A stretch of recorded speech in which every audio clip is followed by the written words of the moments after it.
Hi, welcome to the F1 Time Portal, a Formula One history podcast by a couple of friends that love Formula One. I'm your host, Rosa. And I'm your Push Through Can Tops host, Luigi. And today we're rating drivers from 1975 for our special series, the TP or Time Portal Championship. So let's go. Should we keep it?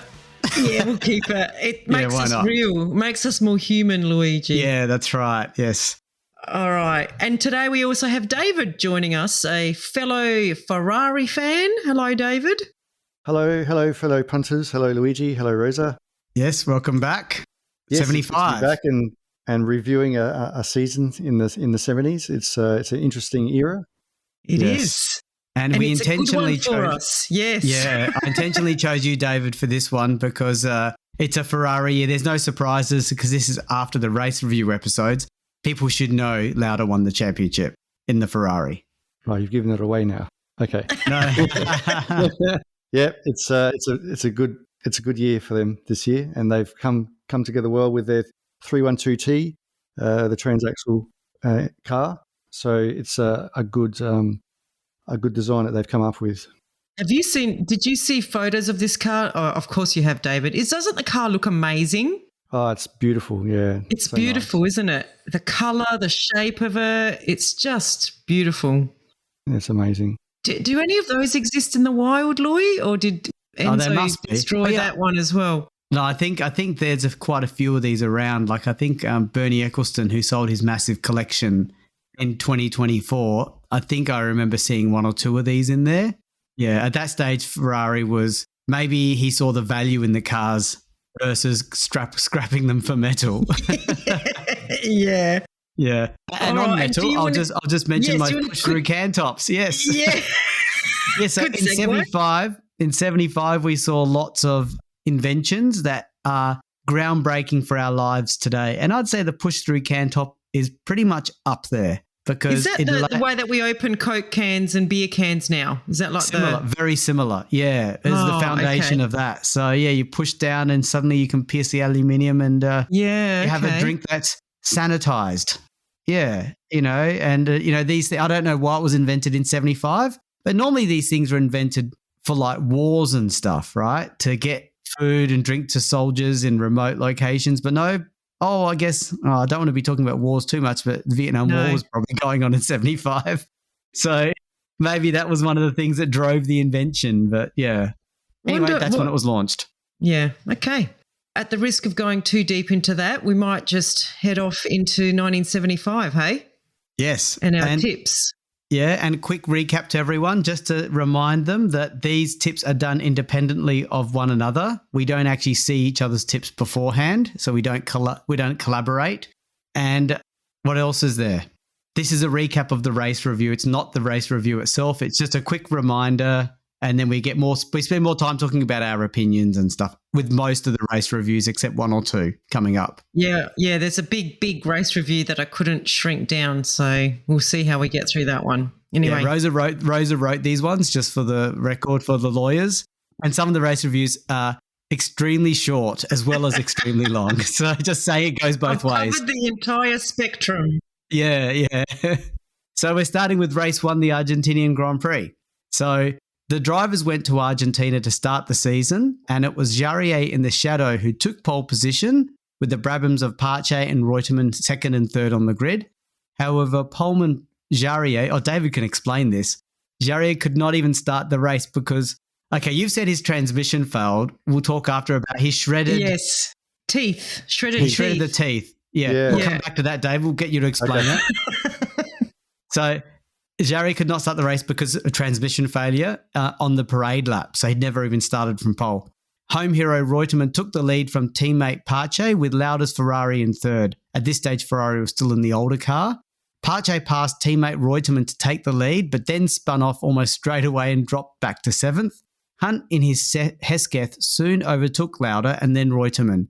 By then, reigning champion Fittipaldi in his McLaren was past Lauda and up to third, and soon took Reutemann for second as well. Fittipaldi then closed in on Hunt and took the lead with 18 laps to go. Pache recovered to fourth after his spin, but it was to no avail as his engine blew up anyway. Fittipaldi started his title defence of 74 with a win. Hunt was a superb second in that Hesketh, and Reutemann third in front of his home crowd. That's the recap, and we go to you, David, for your top three and why. Oh, hang on. First, the shredded teeth, David. What's shredded teeth? Okay, well, inside the gearbox, there's a ring gear which is around the crankshaft. The flywheel, which turns from the crankshaft and turns the gearbox, and in turn turns the wheels. So around the flywheel is some teeth, and those teeth, if they're stripped, they won't be able to start the car. So do they just get smoothed, or do they actually fall off? They would have stripped somehow. Something would have slipped, or maybe wasn't bolted on properly, and just allowed the teeth to grind and just to shatter. Okay.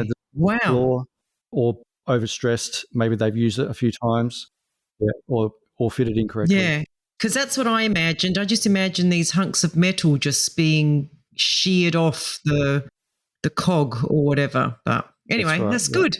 Yeah. Okay, over to your tips. Positions. In third, I put Reutemann. He held it together. I considered Pache, but he shouldn't have spun, so nobody else did.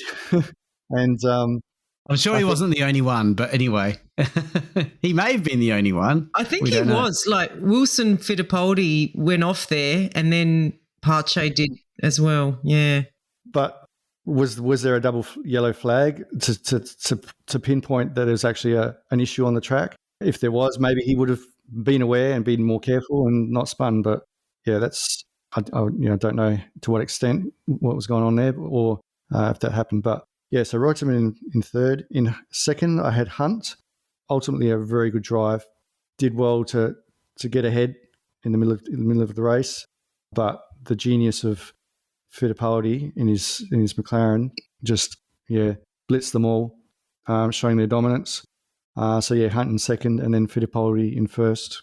Hunt just he had it there, but just couldn't hold off the dominating force of Fittipaldi and the McLaren. Good picks. No notes from me. Yeah, okay. I've got third, Hunt. I thought he drove really well to get a strong second place in that Hesketh. And I think in the podcast I called the Hesketh maybe a 2025 Haas, like a back midfield team. And to get up to second is pretty special. So that's good start for the season for Hunt. And Fittipaldi, great defense of his World Championship, winning the first race of the season. It's a statement of intent. And the first pick is a controversial one, but I'm acknowledging a special achievement. So Jarier I gave first. He didn't even start the race through no fault of his own. This is a new low for you, Luigi. I'll ask David a quick question. David, could it ever be a driver's fault that the teeth are shredded that way? Unlikely. On a parade lap. Yeah, unlikely. He could have done something unless he clashed gears accidentally. Crunched the gears, is that what? Yeah, possibly, maybe. But yeah, I mean, back in those days, those cars were pretty cumbersome and very delicate because tolerances were not as tight as what they are these days. So okay, I'm calling this 100% the team. Yes, I'm calling it the team fault, not Jarier. Yeah, because if it was Jarrier's fault, he wouldn't be first. So yeah, that's it. That is a new low of you giving points to someone that didn't even start the race. Didn't even start at the first race of the season too. He was in pole position. Come on, he was in a Haas. He got pole position by a lot as well. By the way, I get it, but you gave him your first place. Like you could have put him third. I felt you felt for the guy. I can't imagine how happy he was when he couldn't start the race. And he knew he didn't crunch his gears. All right. We'll let you go, Louis. Once again, you know what? You've just surprised me by having a heart. That's, I think, what's happening here. All right. Well, I've given my third place. I've shared it. Between Jarier and Pache. Because, I mean, I know Pache spun, but he recovered pretty well until his engine blew up. Like he went from 7th to 4th. So I thought that needed a little bit of a shout out. And yeah, Jarier, I'm giving him recognition for pole in a shadow. I agree with you, Louis. It wasn't his fault that he didn't start. So I'm giving him 2 points, not 8. And then I put Hunt second. I thought he had a really good race, like you say, in a pretty low down car. And I think, didn't he overtake? Who did he overtake? Someone big. Oh, Lauda. He overtook Lauda and then Reutemann. Yeah, I mean, that's pretty good driving. Yeah, and they're faster cars. So I gave him my second, but yeah, couldn't go past Fittipaldi. He again drove through the field from 5th. I know it doesn't sound like a lot, but I think it is. So yeah, Fittipaldi first. Okay. The only call that I'd make is Pache getting that equal third. I know. Because Reutemann at his home track, he was in the lead and he had a problem with his car. I left out Reutemann. Yeah. And Pache, like, he had at least he spun his own fault. Yes, I know. But he spun early. Well. Yeah, I reckon he would have finished third if his engine hadn't blown up. He was on a bit of a mission, I reckon. He should have been up there, I guess. He should have been up on the podium for sure, yeah. All right, so after the first race, we have Fittipaldi on 22, Hunt on 16 and Jarier on 10, mainly thanks to Luigi. Okay, so we have the second race is Brazil. So Jarier took pole position again. I can see what's coming. With Fittipaldi alongside and Reutemann third. Reutemann, just like in Argentina, took the lead at the start from Jarier and Pache, was up to third, whereas home driver Fittipaldi dropped to 7th. Jarier retook the lead from Reutemann on lap 5 and then pulled away. Reutemann struggled with handling issues and dropped well down the order then, with Pache up to 2nd, Regazzoni's Ferrari 3rd and Fittipaldi recovering to 4th. Jarrier's engine stopped with 7 laps left and Pache took the lead. Regazzoni was up to 2nd but dropped behind Fittipaldi and Mas in the 2nd McLaren as he too suffered handling issues.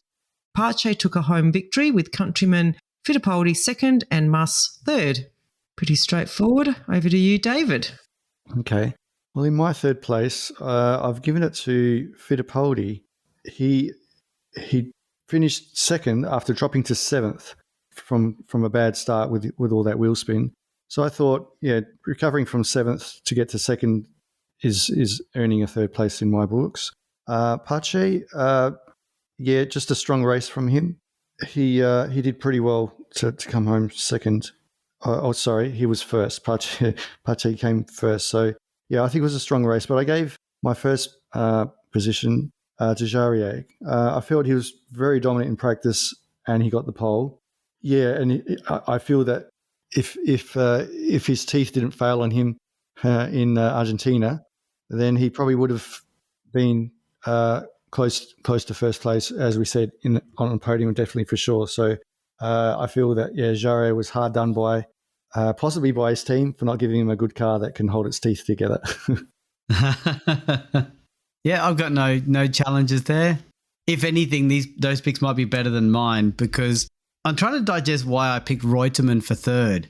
He's sort of been up there the first 2 races. He's always been in the front few the whole time and he's been let down by the car. So maybe I just felt like, the guy's just not landing it at this point in time. But it's only the second race of the season though. Yeah, but he's been up there each time. So anyway, I've got him third. Yeah, but I admit Fittipaldi would be a better third. So David did a better pick there. And second, same as David, Pache taking the win against the other local hero. And I wondered if he needed security after he won the race for defying Fittipaldi, or was he just lauded a hero? It doesn't matter, you're Brazilian, it doesn't matter. Like, because Fittipaldi was a double defending champion, very young, and here's this new guy taking the win, but he's also Brazilian. So, what do you think? Security, or was he celebrated? No, I think they would have celebrated him. I don't think. Yeah, I don't know. Sure. Fittipaldi didn't have the same kind of aura that other Brazilian drivers had later on. At the time, he was up there with Pelé. Oh, okay. Like Pelé the soccer player. Yeah. So. I know Pelé. Yeah. Okay. No, I reckon the Brazilians would have just thought it was great to have another Brazilian at the top. Okay. And Jarier first. Yeah, leading by big margin only for his car to break down, and he got pole again. So he's really having a purple patch, which we know doesn't last beyond this. So you take advantage. This might be the last Jarier points of the season. He might get a podium here or there, but I doubt it. All right. Well, I went Muss in my third spot. I thought he did well to move through the field to score a good third place. I also agree with you, Louis. Fittipaldi might have been a better. I think what turned me off of Fittipaldi was the wheel spin at the start. But okay, yeah. Whereas Muss, I don't know where he qualified, but he got a good third place. And then I put Pache second. Great start. Lucky win, I've said, but probably would have still won by overtaking if he didn't have car troubles. Really? I don't think Pache. I mean, Jarier had a big lead.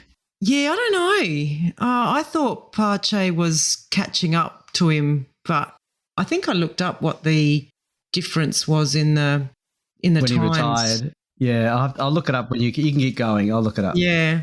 And yeah, I gave Jarier first spot again, another pole. And again, I think he actually would have won 7 laps. He only had, with 7 laps to go, he would have won it. Yeah. So we've got Jarier then.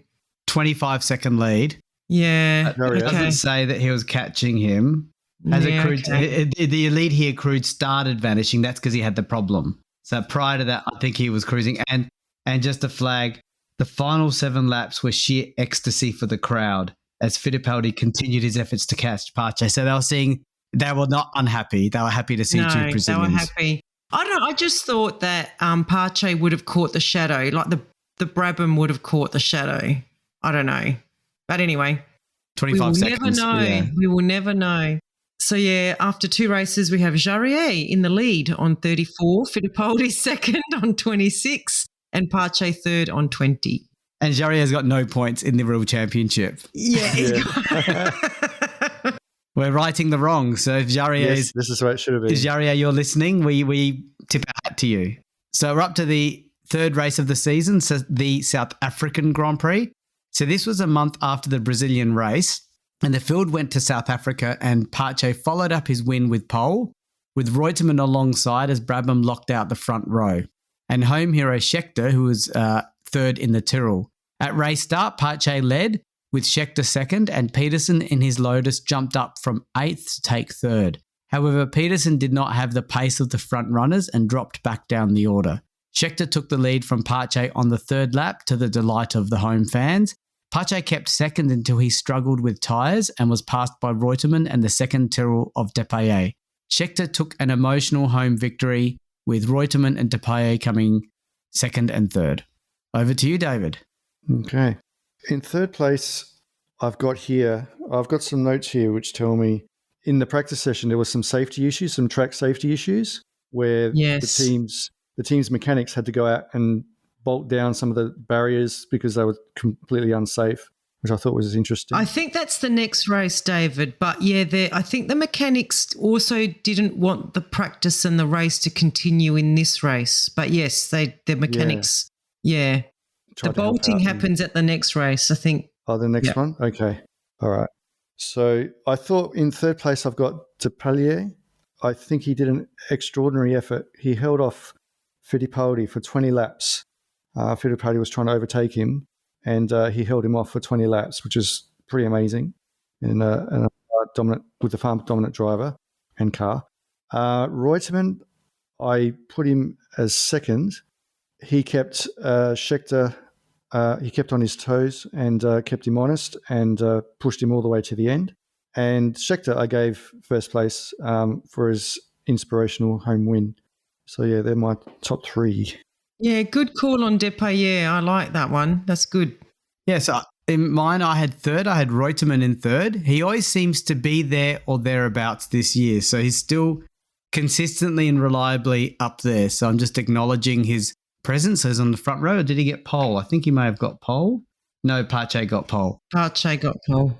I had Fittipaldi in second. I actually think he would have come second if not for car failure. So I'm just writing what I think are the wrongs. I can't remember what lap he retired. I can check in a minute. And Scheckter, home win. And it wasn't just an inherited home win like Pache's one was. He had to fight for it, and he did. And he only won it by a few seconds from Reutemann. So it was a really good effort by him. So yeah, that's my top 3. Fittipaldi retired on lap 65 of 78. Yeah, that's pretty sad. He would have come second. Yeah. DePalia got into his head, holding him off for 20 laps. Yeah, David's showing us up. We all want David's better quality. Yeah. I should have picked Depailler as well. I went Reutemann third. I hadn't given him any points. I think I felt bad because I'd left him out of the first two. So I think of giving him my third spot. It was just a solid race from him. Like you said, Louis, he's always there or thereabouts. Gave Pache my second place. He got pole. I think he would have finished second if his tyres hadn't given way, although this may have been a bad decision on his behalf with the compound he chose or driving too hard on them. So anyway, I think I gave him second for pole. And yeah, I put Scheckter first as well with a good race to take away a very special home win. I'm just challenging the Pache one because you're jumping to a conclusion that he made the wrong tyre choice. But we normally, when someone has a tyre problem, it's like a puncture or something, right? And you go, it wasn't their fault, blah, blah, blah. But when their tyres go off, it's like, well, it probably is either their driving or their tyre choice. Yeah, and you're giving him second. I know. You're wedging the door open more and more as you talked. I did. I know. I did. I hear you. But I felt like he was in control of the race. I'll take your comments on board. So, yeah, at the end of 3 races, we have Jarier on 34. Fittipaldi's catching up, though, on 32. And Pache's up in third on 26 with Scheckter on 24. Can't believe Jarier is still leading. I know. Okay, this is Spain. So this is going to be a bit of a long one. You can put our mute on mic. We can put our mute on mic now, David. You can have a rest, have a drink, go to the bathroom. This is a good bathroom moment for us. you just said mutes on mic, by the way. But anyway. Mute our mics. Okay, anyway, go on. All right. We know so what nearly. Yeah. So 2 months after the third race, we're in Spain at the very fast Montjuic circuit in Barcelona. So the Grand Prix Drivers Association was not happy with the state of the barriers, which were not bolted properly, and the drivers threatened to not take part. Mechanics from the teams went around the entire circuit to try and fasten them down. After work was done, the drivers agreed that the circuit was still not safe enough. Fittipaldi had no intention to race, and he went home on Sunday morning in what Luigi calls, what did you call it? The big boss or a boss move? Big dog move. I'm the defending champion and I'm going home. Yeah. So then the organisers of the event, feeling that there was a bit of unrest, locked the cars and motorhomes inside the circuit for breach of contract and threatened to keep them there if they didn't race. So all the teams got very spooked with not being able to make the next race at Monaco, losing a lot of money. So they decided to do what the organisers wanted and raced. So that's a bit of a, very underhanded move, I think. But anyway, the rest of the drivers were there for quite – sorry. This is a good break for the story. Just to mention, I'm not sure what year Enzo Ferrari stopped attending the races, but I'm pretty sure he wasn't at this one because I can't imagine Enzo tolerating any of this. No, same. He'd have just flicked his fingers like that, and special Ferrari branded helicopters are going to come and just put chains around the Ferraris, lift them out, and take them away. You know what I mean? Yeah, I definitely agree with you. So, sorry, Louis, is this the one where are you up to? Is this the one where X kept driving? I think this is the one where X kept he wasn't driving. Part of it. Yeah, X kept driving. He was the only one that actually continued to drive during practice because he wasn't part of the GPDA. Sorry, we go into that a little bit in the podcast. So when the rest of the drivers did qualify, Ferrari took the front row with Lauda on pole from Regazzoni and Hunt was third in the Hesketh. So there was chaos at the start, though, when Andretti in his Parnelli tapped the car of Lauda, sending it into his teammate's car and knocking both Ferraris out of contention. I think Regazzoni continued, but he finished like 4 laps down. Hunt gratefully took the lead and Andretti, whose car was undamaged, was second. Hunt led until he crashed after spinning on oil on the track, leaving Andretti leading from Watson in the Surtees and Stommelin's Hill. Yes, very strange race, seeing those two cars up there. Yeah, well, three cars strange. Actually. We called it Saubers and Haas, 2025 Saubers and Haas's leading in second, right. You know. Watson then had to pit with a vibration, and the leader Andretti retired after a suspension failure sent him into the guardrail. So this promoted Pache to second and Peterson to third, but Peterson retired after colliding with backmarker Migort while lapping him. On lap 26, Stommelin's rear wing broke and the car bounced into the barriers and flew back onto the road, hitting the barrier on the other side, but the momentum of the car was enough for it to fly over the barrier where spectators were watching. The car hit some of them and 5 spectators were killed, and Stommelin and other spectators were injured. Pache also crashed while trying to avoid the hill as it bounced back off the road. The race went on for a moment when Jochen Mass passing Jackie Icks's Lotus to take the lead. The organisers stopped the race on lap 30 due to the debris on the track caused by Stommelin's crash. Mass was declared the winner with Icks second and Reutemann third. Only half points were awarded as the race was stopped before it had run 75% of its full course. See, a lot happened. I couldn't leave any of that out. Yeah, that's understandable. It was long, but it was good. All right. David, over to you.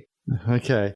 In my third place, well, first of all, I'd like to say they really shouldn't have raced.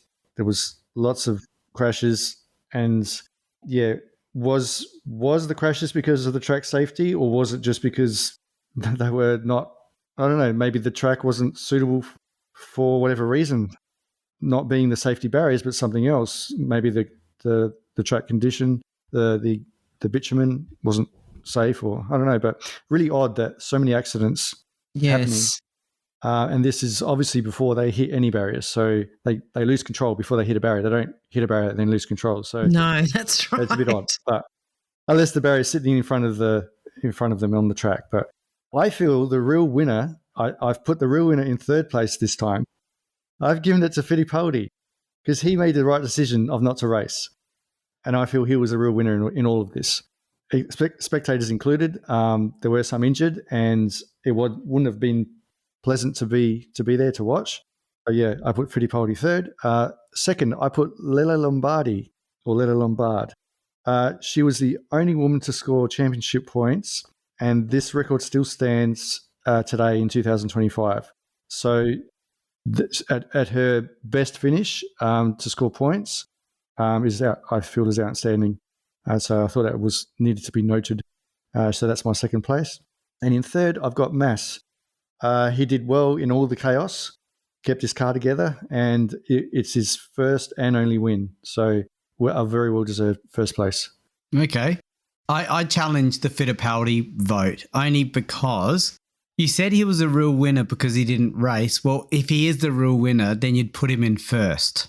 So I think you're sitting on the fence by putting him third. Like you're trying to help yourself sleep at night, but I'm saying no. You've upset the Fittipaldi family and you've upset the race. You know what I mean? You've made neither party happy. I guess you could say that. Probably the real winner is not the right description, but a notable decision he made, an action to get him into my third place. It was a very Mass, but it's awkward. But it was a selfless decision, wasn't it? Like he thought was right for the sport and for his fellow drivers, and he didn't really think about how it would affect his championship run or anything like that. So he did sort of make a decision that was bigger than himself, which you don't normally see a racing car driver or a Formula One driver make very many times. We do see it a few times coming up in the 70s and 80s. But and those drivers even weirdly get mocked for it. Yes, it doesn't make sense when they're standing by what they think is the right thing, and they get mocked, and it's not fair, is it, Rosa? No. Are you recording this, Luigi, to use against me in a future time? But look, in this situation, I kind of agree with David that it is a good third place recognition for what he did. We do talk in the podcast that it does affect him, though, don't we, Louis? Because it starts a downward spiral. It starts a downward trend, exactly, yes. So with mine, I had Stommelin in third. Oh, sorry. Yep. No, you go. All good. Yeah, Stommelen in third because he was in the lead in a hill, which is in a 2025 Sauber, pretty much. And like comfortably, not like inherited, you know. I mean, okay, inherited because of retirements, but he didn't actually just have it land in his lap. The car let him down, and it's a pity that happened because obviously he got severely injured with many broken bones. And also on behalf of the deceased of the spectators that lost their lives. And it's very sad that happened. I had Ix in second, probably the last time I'm ever going to vote for him, perhaps. I'm surprised well done on you being did up it here, there. Louis. Well, he came second in the chaos. But he wasn't. That Lotus is a very average car. Yeah, I know, but we talk about him being, what did we call him? It was not a very nice term, but he crossed the picket line. Oh yeah, by practicing when the GPDA said no, we want to check the safety, and he didn't care. And you didn't care. Scab. That's right, we called him a scab. I didn't call him a scab. You asked what the definition of someone was who breaks the picket line, and I told you it was scab. I didn't call Ix a scab. Just for the legal there. Like he's like the exact opposite of Fittipaldi. He did the exact opposite. Yeah, extreme opposite. Yeah. Yeah, so good on him for a bit like why David picked Mass in the chaos, and Mass for his first and only win in Formula One, and he just passed X before the flag. Now, when you consider that he only won by less than a second as well, so when you consider that, it's like, and we know that it was his only win, he took it. He took it when it was there. He didn't know the race was going to be stopped. So good on him for being in there in the right time. So, Louis, just getting back on X, this is a guy who did what he needed to do to win the race. And sometimes drivers get criticised for that. Oh, do they? Do they? Yeah, okay. Yeah, interesting. What's the timestamp on this recording, Luigi? Oh, dear. I had Lina Lombardi third. I think it's a great – I think when I was looking, I think she out-qualified one driver. She out-qualified one driver. So it mustn't have been easy. We know what the era was like for her there. And look, she survived the chaos as well and finished sixth and got some points. So in what was a very chaotic race and lots going on, lots of debris, and she navigated all that. So I've put her third in my tips. I've put Stommelen second, maybe for a bit different reasons than Louis. He was leading the race, and I reckon he probably would have won if not for that aero breaking off. That was questionable. That's one I'm not sure about, actually, but yeah.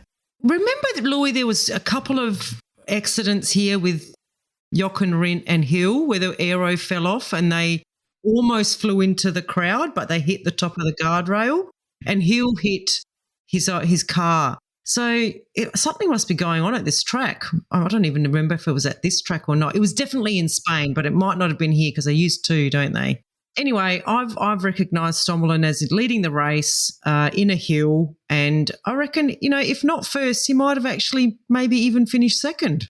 And yeah, Mas, same thing as you, Louis, just a cool head in chaos. And I like that he overtook Ix, acting with scab-like tendencies. Yeah, stopping the scab from getting the bonus. There's a money bonus from the bosses. Yeah, exactly. So yeah, that's what I did. Okay. I regret not putting Lombardi in. I should have put her in, but I forgot. So yeah. Okay. That shows how I don't see gender. Well done. Yeah, good recovery there, Louis. Yeah. Good recovery. Okay, so in that race. Yeah. What was that, David? There was a lot happening in the race, which took the attention. But yeah. Yes. So we have a new leader in the TP Championship. We have Fittipaldi leading on 36, Jarier second on 34. I just feel like Jarier is just going to stay on that point and just keep sliding down the table a bit. Mas is third on 28 and Pache is fourth on 26. All right. Well, we might leave it there. We've done a lot of chit-chatting, and I think we might come back for part 2, Louis and David. Yes. Sounds good. Sounds All good. right. Yep. Bye, everyone. Bye. Bye.